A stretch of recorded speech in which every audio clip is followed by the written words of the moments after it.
Hello बच्चों, कैसे हो आप सब। आई होप सो कि आप सभी अच्छे होंगे और घर पे होंगे। आज हम डिस्कस करने वाले हैं आपका टॉपिक सेल ऑर्गेनेलीज में। सबसे पहला सेल ऑर्गेनेली हम डिस्कस करेंगे एंडोप्लाज्मिक रेटिकुलम के अंदर। तो इससे रिलेटेड हम जो वीडियोस हैं आपकी फंडामेंटल यूनिट ऑफ लाइफ से, वो ऑलरेडी अपलोडेड हो चुकी हैं। 3 पार्ट्स मैंने उसके बना दिए हैं, उनको भी आप जाके देख सकते हैं।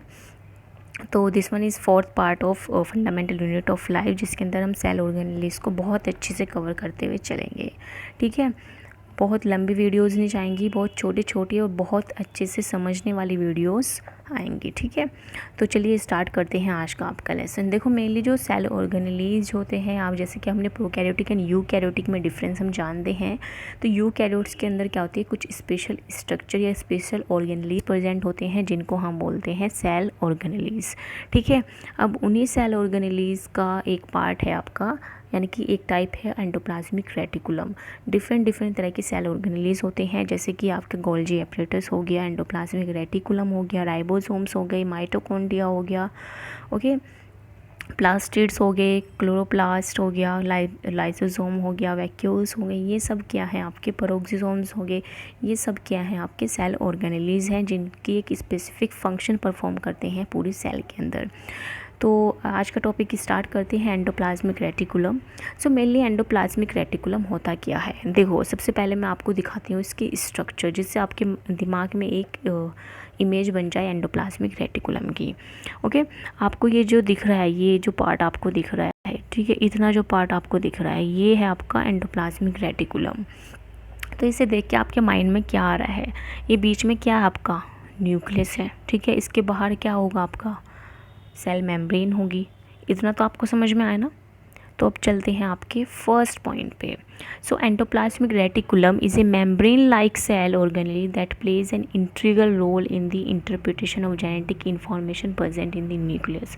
यानी कि एंडोप्लाज्मिक रेटिकुलम जो होता है, वो जो सेल ऑर्गेनेलीज है, एक इंटीग्रल रोल प्ले करता है, जो कि इंटरप्रिटेशन करता है जेनेटिक इंफॉर्मेशन का, जो कि प्रेजेंट होती है न्यूक्लियस के अंदर। ठीक है, कैसे इंटरप्रिटेशन करता है, क्योंकि ये हेल्प करता है mainly transport and synthesis of protein and steroids के अंदर।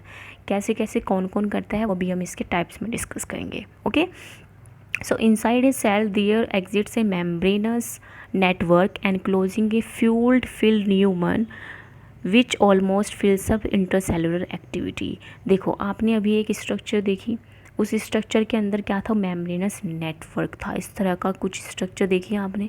ठीक है, तो ये क्या है आपका मेम्ब्रेनस नेटवर्क है, जिसके अंदर फ्यूल्ड फील्ड है, और उसके अंदर क्या हो रही है आपकी इंट्रासेलुलर एक्टिविटीज़ परफॉर्म हो रही हैं, जो कि मेनली हेल्प कर रही हैं आपके इंटरप्रेटिंग ऑफ जेनेटिक इन्फॉर्मेशंस।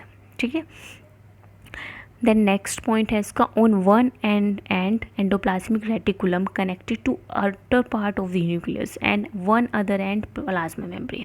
देखो, इस लाइन का क्या मतलब है, हम डायग्राम से समझेंगे। ये डायग्राम आपको दिख रहा है, इस डायग्राम में आपको मैंने क्या बोला था कि अंदर ये क्या है आपका, ये न्यूक्लियस है। ठीक है, ये पूरा न्यूक्लियस वाला पार्ट है जो ब्लू ब्लू आपको दिख रहा है। इसके बाहर क्या होगी, सेल मेम्ब्रेन होगी, यानी कि एक एंड के बाहर क्या होगी, इसका सेल मेम्ब्रेन है, तो एक एंड के अंदर इसका क्या है आपका न्यूक्लियस है। यानी कि कुछ पार्ट तो इसका न्यूक्लियस से कनेक्टेड है, और कुछ जो है, जो इसका पार्ट है, वो क्या है आपका सेल मेम्ब्रेन के पास है। ठीक है, यानी कि सेल मेम्ब्रेन एंड न्यूक्लियस के बीच में ही ये एक स्ट्रक्चर एग्जिस्ट करती है, जिसको हम बोल रहे हैं एंडोप्लाज्मिक रेटिकुलम। आया इतना समझ में।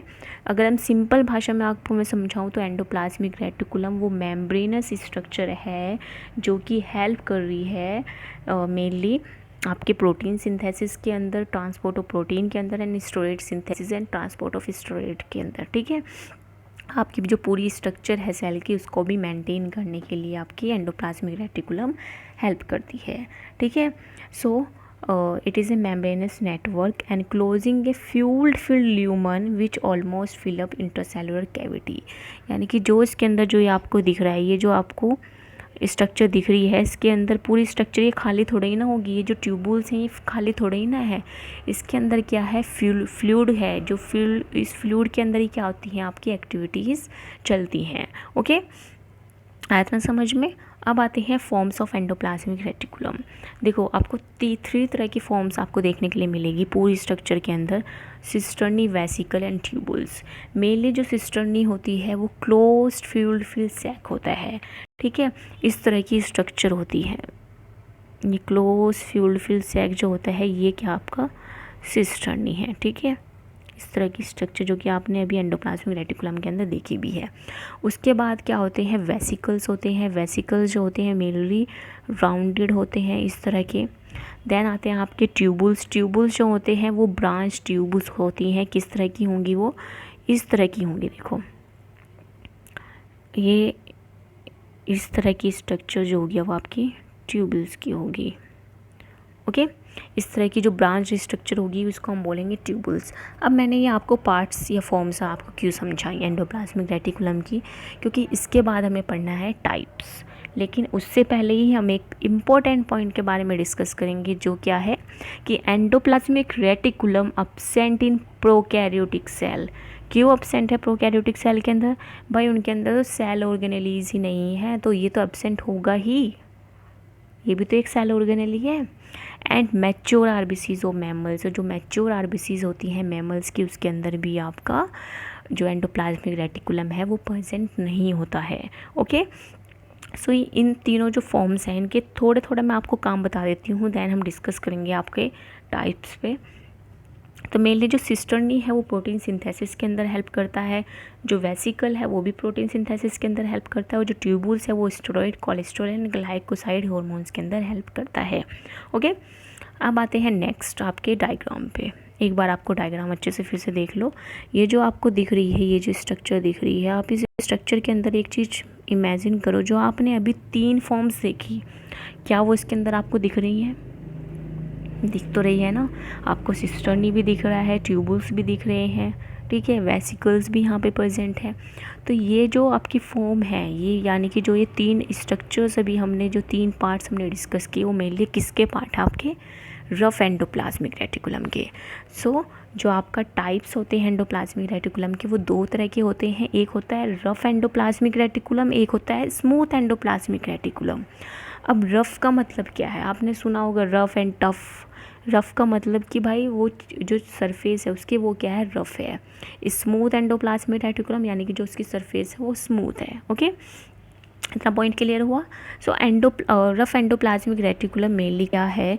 जो रफ एंडोप्लाज्मिक रेटिकुलम्स होते हैं वो कंपोज करते हैं सिस्टर्नी, ट्यूबुल्स एंड वेसिकल्स को, जो कि अभी आपने स्ट्रक्चर के अंदर देखा।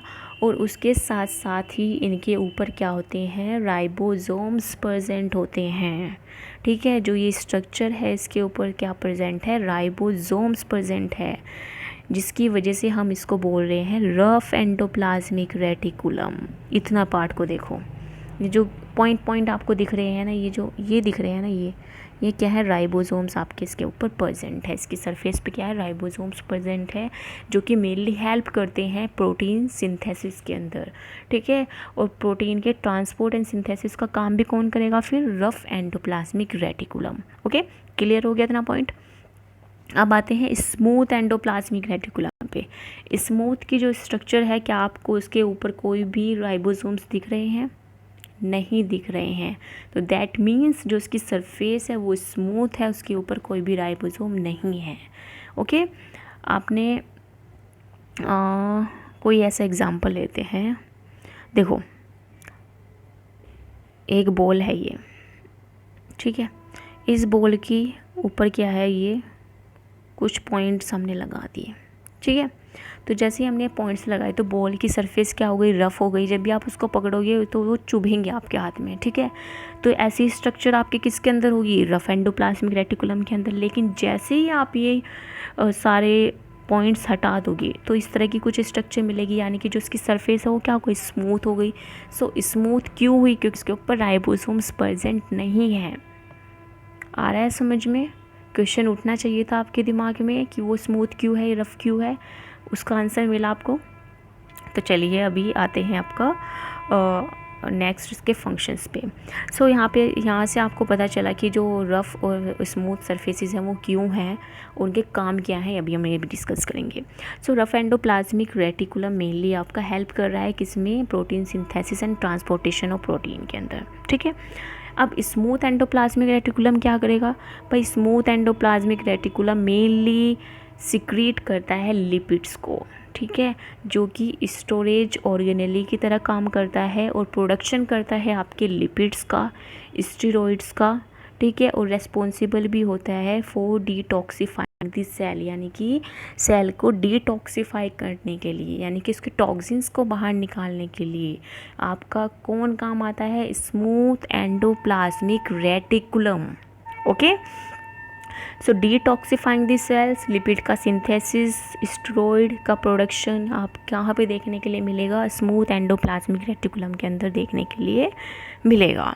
ओके, अब आते हैं फंक्शंस ऑफ एंडोप्लाज्मिक रेटिकुलम पे।